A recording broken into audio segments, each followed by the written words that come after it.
I'm Marnie Nesher, publisher of the Central New York Business Journal, and would like to welcome everyone to our latest CNY Business Journal interview series. Please stay up to date by viewing our website daily at CNYBJ.com for the news and impact that the coronavirus is having on every business in Central New York. Subscribe to the Business Journal if you are not currently a subscriber by going to our website, again, at CNYBJ.com. Now I'd like to introduce Steve DiMeo, president of Mohawk Valley EDGE, located in the heart of Rome, New York. Steve, thanks for joining me. It's a pleasure to be here. So for those unfamiliar with Mohawk Valley EDGE, if you'd give us a brief breakdown of what you do, who are you? Mohawk Valley EDGE is a private not-for-profit corporation that was created to pretty much work closely in public-private partnerships to support job creation and economic development activity in Oneida County, and we also collaborate in Herkimer County as well. So you shared with me when we talked a couple days ago that you are busier than ever when most businesses have been on hold. So tell me, what are you up to? Well, a lot of what we're involved in right now is as a result of several announcements that were made last year. So those projects are proceeding. Either they were underway last year and they're under construction this year, or have just been launched for this year here as well. So things like the Cree project in Marcy on the SUNY Poly campus. Orgel just broke ground on a brand new distribution center over at Griffiths. The Air City Lofts, which started construction last year, that's located at Griffiths. That's a mixed-use residential commercial development project. They have plans for phase 2, which is an additional development. And then we have a couple building construction projects that either are nearing completion or will get underway sometime within the next 30 days.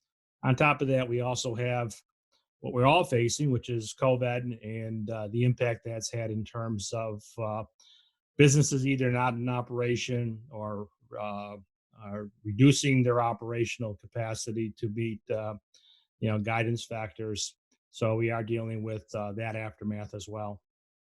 So it seems as though things are moving along in terms of continuing. You haven't had that break. You may have a longer deadline, but you haven't had pullback as of right now in terms of your projects. Well, I think everybody's impacted to a certain extent. Everybody's either dealing with the potential for supply chain disruptions. Many businesses are operating with reduced worker densities to conform to state guidance requirements here. So there is an impact, and obviously on a national and global perspective, there's obviously an impact on the global economy. And in the U.S. economy, obviously we're looking at a major unemployment spike. Today they just announced that unemployment for April was 14.7%. So yeah, we're all impacted by that, and it's going to take some time to deal with COVID and hopefully the aftermath of that, as well as the economic disruption that has caused. So when we talked a few months ago, after you received the commitment from Cree, businesses were actually contacting you about the region. Are you still getting those phone calls, or have they stopped? Nothing's really stopped. I mean, we still have inquiries here. I mean, obviously everybody is taking a longer term perspective of the economy. Everybody's obviously focused on careful review and monitoring of their 2020 and probably 2021 CapEx investment requirements here in their plans. But we still have conversations with the companies that are interested in what the Cree project represents and the potential for additional expansion within New York State. So, but it's going to take some time to work through all that. And like I said, we're probably looking at next several quarters of dealing with a lot of the bumps in the road with the economic dislocations. And hopefully by the end of the year, we have a better, more stable foundation on the global economy and the national economy, which obviously will filter down to here within the region. And what about colleges and universities? At the time, they were becoming really important to providing students and training for your workforce as you were expanding. What do you think is going to happen now? I mean, we know that education is struggling with what the next thing is for them in order to open. But still going to be integral to all types of business development activity and business expansion activity here. So, obviously, all of education has been impacted. The closure of college campuses obviously had some impact financially, as well as just the disruption. The colleges are working in terms of their ramp up plans for, commencing fall enrollment here. And, a lot of our business development activity is going to center around having the ability to have the partnerships with the colleges and universities to support worker retraining and workforce development activities. And are there any tech companies in the Mohawk Valley region that are working on technology to combat the pandemic? I don't know if directly. I think some of the underlying technologies probably have supported things that we are all dealing with these days, such as teleconferencing, telemedicine, a lot of the underlying information technologies. But I'm not sure directly as a result of COVID that is happening. There's some businesses that are doing some of the PPE supply to support healthcare. Okay.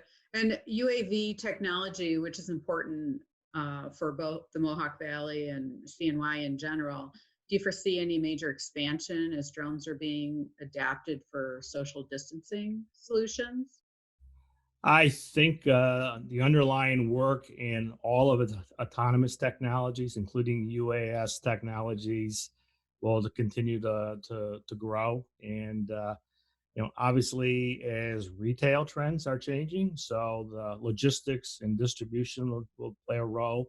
So that obviously will factor in both on the potential for UAS technologies to supplement the distribution of goods from a warehouse to a point of location where somebody can pick up something they purchased, as well as on ground transportation, delivery vehicles. Eventually that's going to be autonomous technologies, probably driving the fleet of ground transportation vehicles that will service logistics for retail and other types of businesses here. So I think UAS has a bright future. I think some of the things that are happening in Griffiths and the partnership that exists between the Air Force Research Laboratory and Ida County, SUNY Poly, and the Griffiths Institute on the Open Innovation Campus is exciting. That really is going to provide the opportunity to replicate labs that are currently within the AFRL footprint, replicate those facilities over in an open campus environment, and help work on some collaborative research and development in a non-classified environment for things like machine learning, artificial intelligence, and quantum computing. So I think that just provides new opportunities that hopefully will have far-reaching positive economic impacts here for Central New York and the Mohawk Valley. So my final question, I always love to ask everybody, no one can tell us for sure what's going to happen, but what do you see with all of your experience and what's going on right now to the Mohawk Valley region in particular after this pandemic is over? Uh, well, I don't know what the word over means, Right. but I think obviously short term there's economic impact.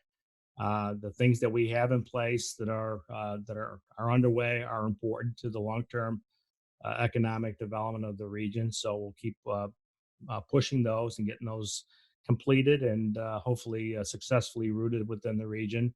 I think longer term, the underlying fundamentals for the region are on the right track, and I think it's a question of us executing on what's on our plate, as well as working closely with businesses on long-term economic development opportunities. I do think that out of this pandemic, I think that some of the offshoring and some of the supply chains stuff will probably have to be revisited. I think you may see opportunities for uh, bringing onshore some activities here. So since I think the pandemic has exposed some of the vulnerabilities that the U.S. has in terms of being able to support things that are necessary for healthcare workers and first responders and general society. So I think there probably will be a revisiting of that. And hopefully with that, it does help right size and provide some opportunities for things to come back in the U.S. Agreed. I hope that that is true. That would be helpful, and it'd be helpful for us locally here as well. Thank you, Steve. I appreciate you spending some time with me. I know how busy you are. When some of us are still sitting at home, you are hitting the phones and having a lot of conferences, trying to get the Mohawk Valley region up and running again. So I appreciate your time. I'm Everyone, sitting at home as well. doing it from home, correct. I think we all are. Everyone, please stay healthy during this challenging time. Every one of us has been impacted, but we will persevere as a community. We are resilient. Thank you for joining me. Thank you.